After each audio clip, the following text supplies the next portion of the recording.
परम पावन श्री वृंदावन धाम की भूमि पर परम पूज्य सदगुरुदेव भगवान द्वाराचार्य जगत गुरु निम्बारकाचार्य श्री मुकुंद देवाचार्य पीठाधीश्वर श्री राधेश्याम शरण देवाचार्य जी महाराज के मार्गदर्शन में विश्व प्रसिद्ध भगवान श्री कृष्ण की नगरी श्री धाम वृंदावन परिक्रमा मार्ग मिथिला कुंज आश्रम में निरंतर 24 घंटे अखंड श्री युगल नाम महामंत्र संकीर्तन 30 वर्षों से चल रहा है और अखंड अहर्निश 24 घंटे सदा श्री धाम वृंदावन में मिथिला कुंज में चलता रहेगा। आज विश्व भर में अनेकों मंदिर हैं, किंतु भागवत का कोई मंदिर नहीं है। तब हमारे पूज्य गुरुदेव के भजन संकल्प से ये भाव जागा कि श्री धाम वृंदावन में एक अलौकिक भागवत मंदिर बने, जिसमें वृंदावन आने वाले सभी भक्तगण एक साथ संपूर्ण भागवत श्लोक का दर्शन कर सकें।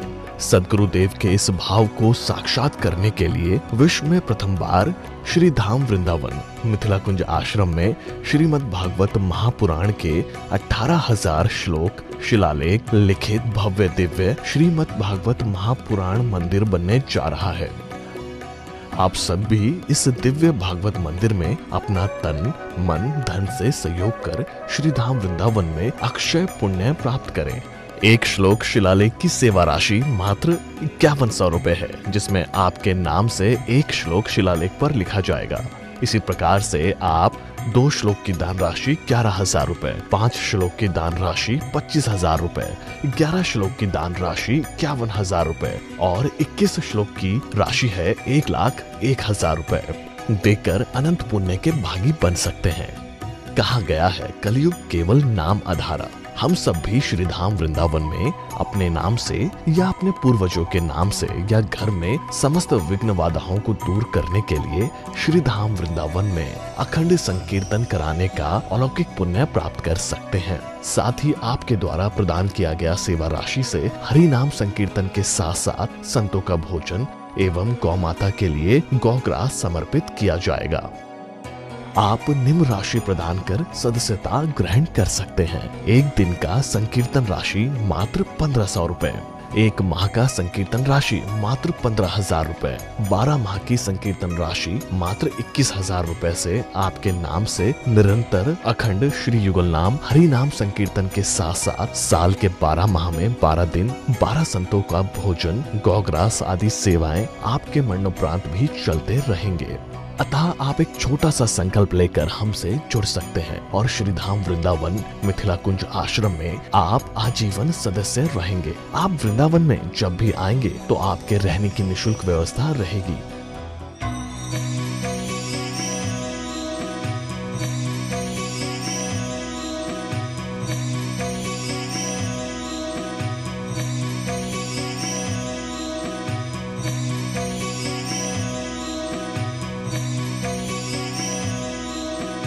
ये संस्था 80G के अंतर्गत कर मुक्त है, जिसके द्वारा आप अपने दान पर टैक्स की छूट प्राप्त कर सकते हैं। आपके दान राशि की रसीद आपको बाय पोस्ट संस्था द्वारा भेजी जाएगी। साथ में आपको संस्था का प्रमाण पत्र भी दिया जाएगा। आइए हम सब मिलकर इस दिव्य भागवत मंदिर में अपना तन मन धन से सहयोग कर श्री धाम वृंदावन में एक अलौकिक भागवत श्लोक मंदिर का निर्माण करें। अधिक जानकारी के लिए संपर्क करें और मिथिला कुंज आश्रम से जुड़ने के लिए फेसबुक, यूट्यूब और इंस्टाग्राम मिथिला कुंज ऑफिशियल पेज को फॉलो करें।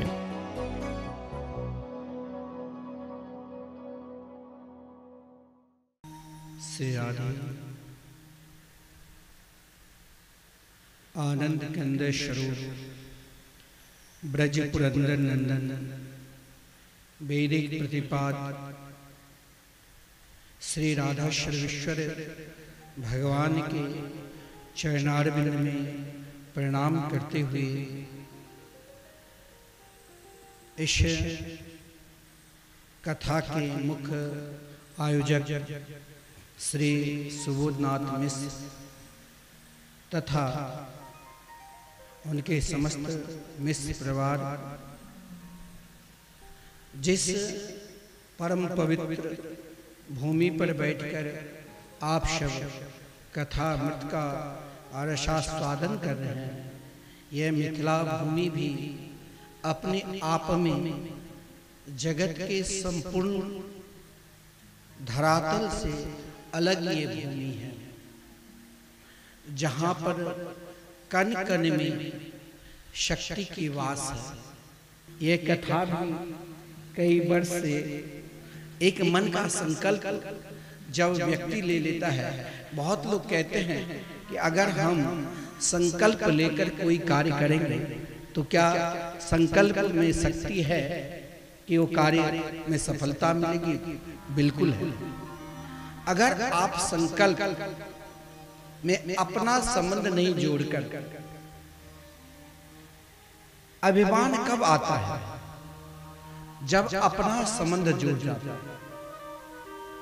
और कोई भी आप संकल्प लो सत्कर्म के, यदि आपका संकल्प सही में भगवत प्राप्ति का संकल्प है, तो वो संकल्प केवल अनुष्ठान पूर्ति के लिए ही मात्र नहीं हो जाता, वो संकल्प भगवान के साथ उसी प्रकार जुड़ जाता है।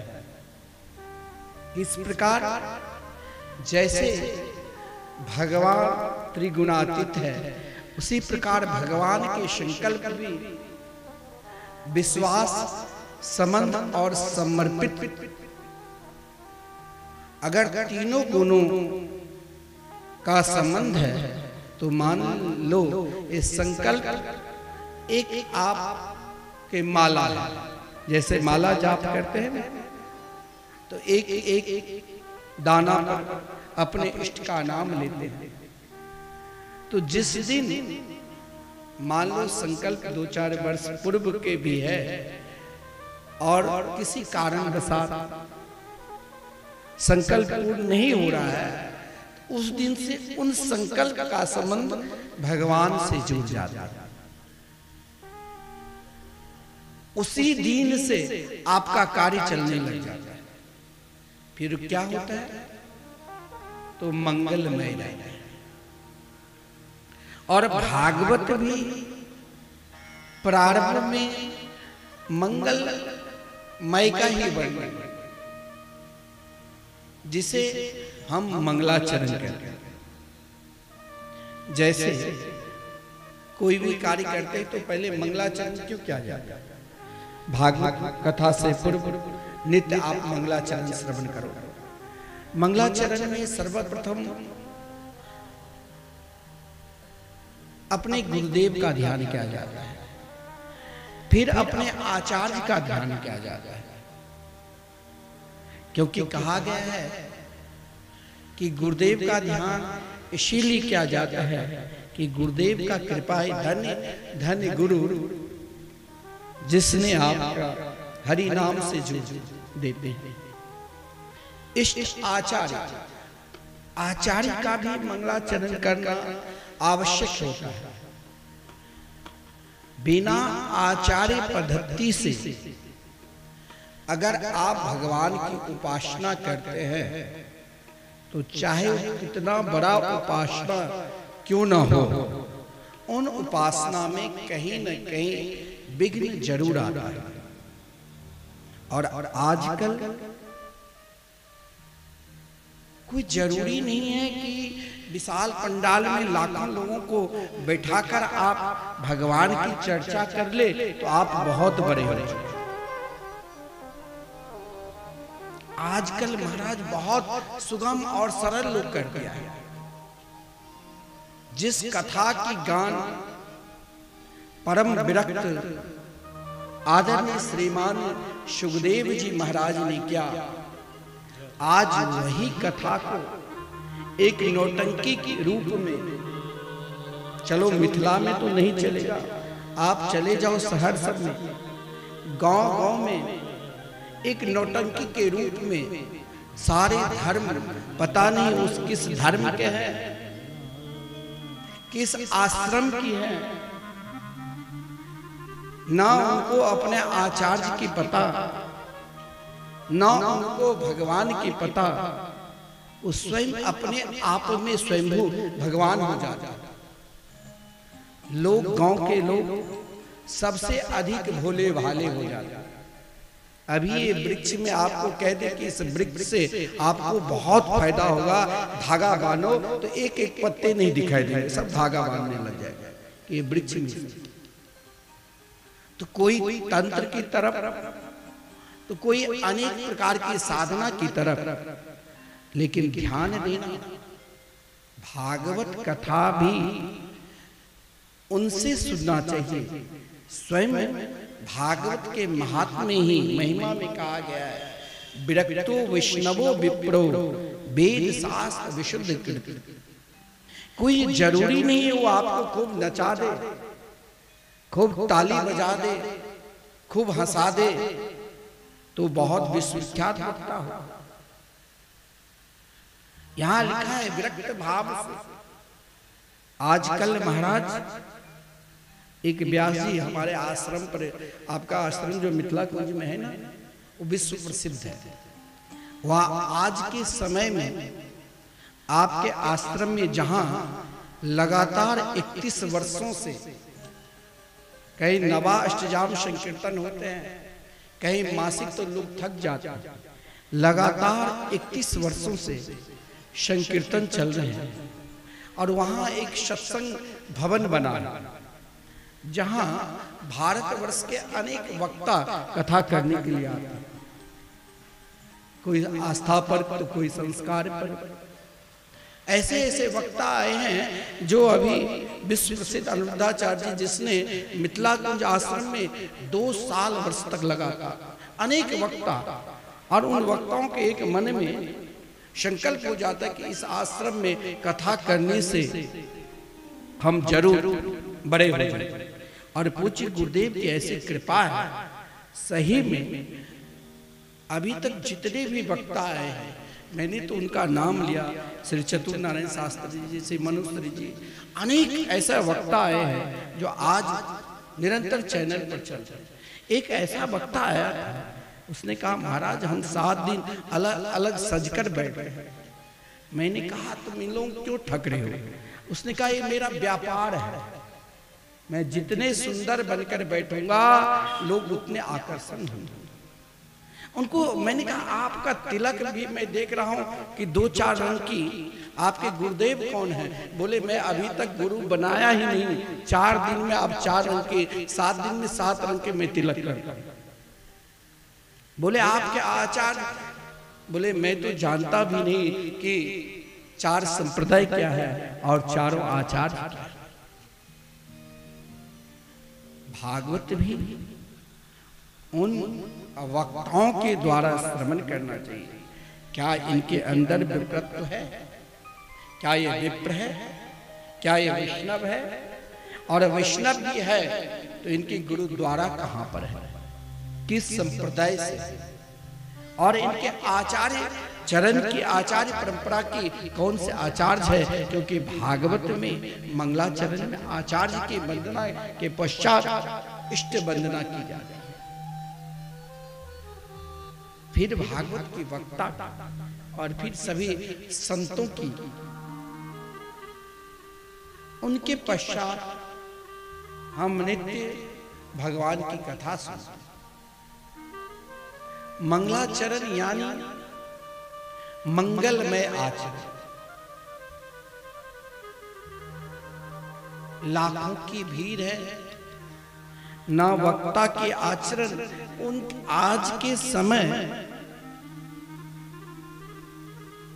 महाराज वो इष्ट भी ना कुछ समझते। ऐसे ऐसे वक्ता है जिनका नाम संपूर्ण विश्व में है, लेकिन वो श्री राधा रानी के विषय में, श्री कृष्ण के विषय में अनाप शनाप बोले। क्योंकि अभी तक उन स्तर तक जाने के लिए, देखिए भगवान की कथा तब तक श्रवण करते रहो, तब तक श्रवण करते रहो जब तक स्वयं अपने आप में यह भाव न लगे कि मैं सबके बिना सब कुछ छोड़ सकता हूं, अपने जीवन में भजन कदापि नहीं छोड़ सकता। इसीलिए तो कहा गया है मोह रहो रस का भूमि भाव का।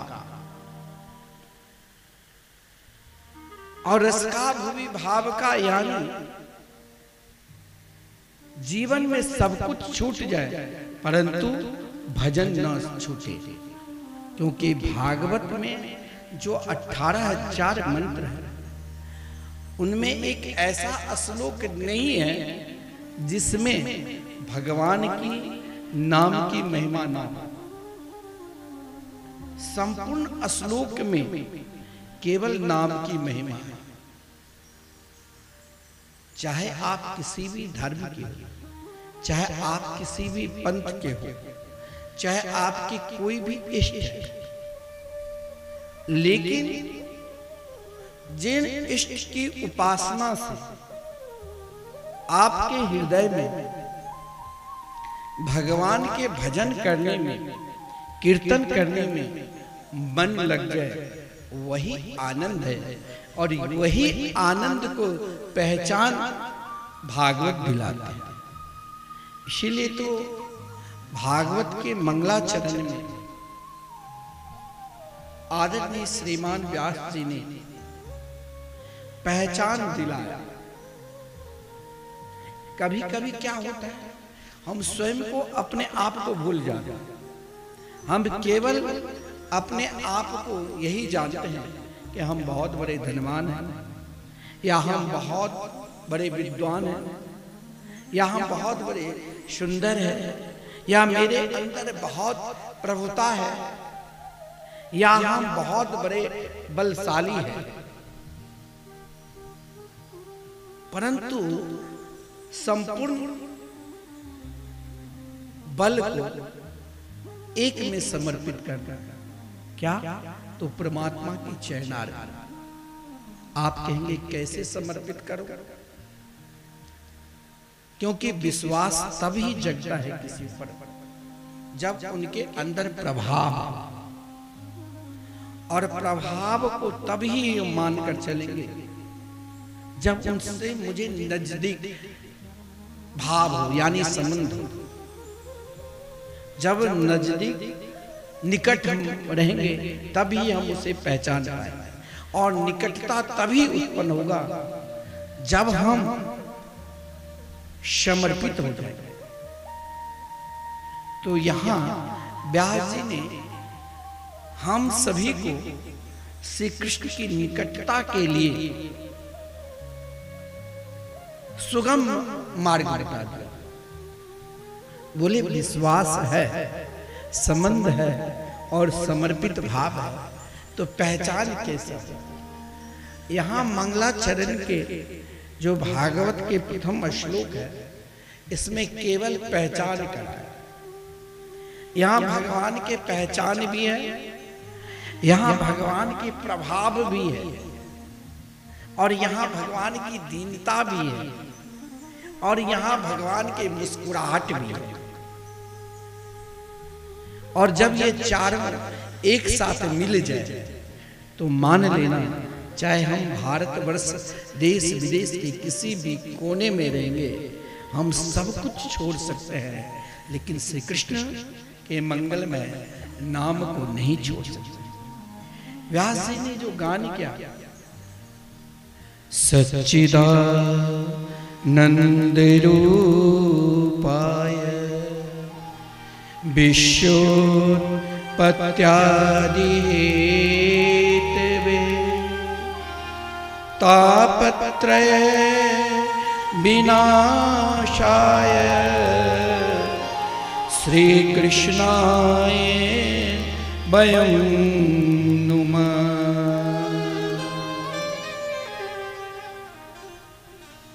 केवल आप वैसे भागवत में प्रत्यक्ष रूप से श्री राधा नाम नहीं है, लेकिन भागवत में जो भागवत के रसिक है, वो भागवत के कोई ऐसे श्लोक नहीं है जिसमें श्री राधा नाम की महिमा ना हो। यहां क्योंकि कोई कहता है कि राधा श्री राधा तत्व ही मेरे लिए सर्वश्रेष्ठ है, तो कोई कहते हैं श्री कृष्ण तत्व ही मेरे लिए सर्वश्रेष्ठ है। लेकिन भगवान निम्बार्काचार्य जी ने कहा कि मेरे लिए तो दोनों बराबर है।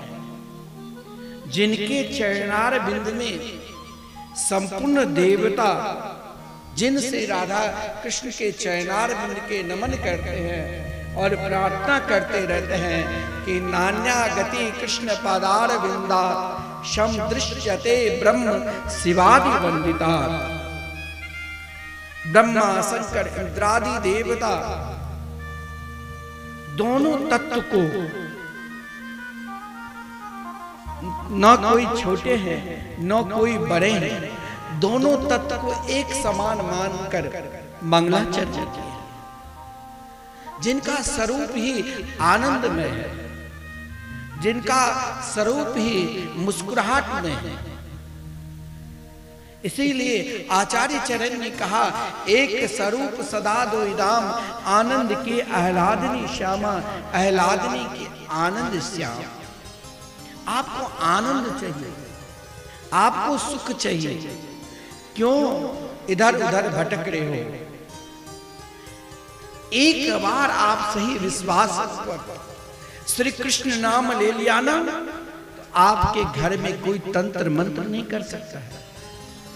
अगर तांत्रिक आपके घर में तंत्र का प्रयोग किया तो कहा गया है मां मंगले तात्परेषु ममता मुंगते जनो यत पर दुख दस्ता। जो किसी के कोई भगवान के नाम जापक है और उसके ऊपर अमंगल सोचता है, किसी भी प्रकार के भूत प्रेत चास तंत्र मंत्र का प्रयोग करता है ना, तो उनके घर स्वयं लौट कर चले आते हैं। जो एक बार श्री कृष्ण नाम ले लिया, फिर भी हमारे अंदर विश्वास क्यों नहीं हो रहा? हम क्यों भटक रहे हैं? भटक इसीलिए रहे हैं कि अभी तक हमने उन महापुरुषों के सानिध्य में नहीं गए जिनकी निष्ठा एकमात्र पर्याप्तम के प्रति हो। यहाँ व्यास जी ने सीधे कहा, श्री कृष्णाय वयम नुमा। अब यहाँ किसी विशिष्ट व्यक्ति का नाम लो तो भी आदर से बोलना पड़ता है, आप आकर बैठिए, आपसे संबोधन करना पड़ता है। लेकिन यहाँ व्यास जी ने सोचा श्री कृष्ण के किन नाम से संबोधन करूं जिससे श्री कृष्ण जल्दी प्रसन्न हो जाए। तो बोले श्री कृष्ण के नाम का अनेक नाम है, हो सकता है उन नामों के संबोधन करने से शायद उतनी प्रसन्नता नहीं होगी। इसीलिए ने सोचा व्यास जी क्यों नहीं श्री कृष्ण आए वयम। श्री कृष्ण की जो प्रिय शक्ति है, श्री रास रासेश्वरी, श्री मतलब शोभा भी होता है, श्री मतलब सुंदरता भी होता है, श्री मतलब लक्ष्मी भी होती है। लेकिन यहाँ श्री कृष्ण के सहित कौन निरंतर रहता है? श्री राधा। और भागवत के जो मुख्य वक्ता है आदरणीय श्रीमान सुखदेव जी, शास्त्र में कहा गया है कि कुछ नाम ऐसा है जो बार बार नहीं लेना चाहिए, जरूरत पड़े तब ही लेना चाहिए। वो पहला नाम है आत्मनामा गुरुर नामा नामातिक कृतनस्य च। पहला आत्म नाम, अपना नाम भी बार बार नहीं लेना चाहिए, उससे अभिमान उत्पन्न होता है। और अपने गुरुदेव का भी नाम बार बार नहीं लेना चाहिए,